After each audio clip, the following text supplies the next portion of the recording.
பாருங்கள் நண்பர்களே, இந்த கல்வெட்டுகளை இப்போது எழுதுகிறோம்.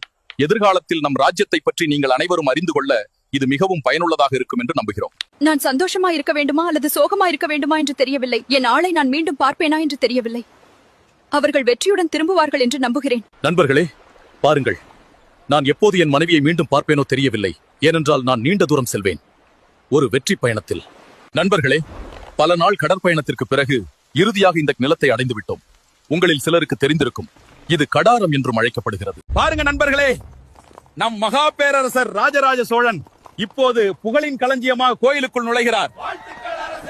பாருங்க மக்களே, இப்பொழுது இந்த கருங்கற்கல்ல கடவுள் மற்றும் தேவியரின் சிலைகளை செதுக்கிட்டு இருக்கோம். பாருங்கள், கோயில் முழுவதும் பூக்கள் மனம் வீசுகிறது. இந்த பூக்குடம் எங்கள் கிராம தேவதைக்கு. இதுவரை இந்த காட்சிகளை நீங்கள் ரசித்திருப்பீர்கள் என்று நம்புகிறோம். மேலும் AI உள்ளடக்கங்களுக்கு எங்களை பின்தொடரவும். பாருங்கள் நண்பர்களே, இப்படித்தான் ஆன்டிகால் இருந்தது. ஏஐக்கு நன்றி. பாருங்கள் நண்பர்களே, நாங்கள் இப்போது மலையூருக்கு பயணிக்கிறோம். அருகிலுள்ள மற்ற நாடுகளையும் கைப்பற்றி வெல்வோம். பாருங்கள் தோழர்களே, நாம் போரில் வென்றுவிட்டோம். இனி நமது ஆட்சிதான்.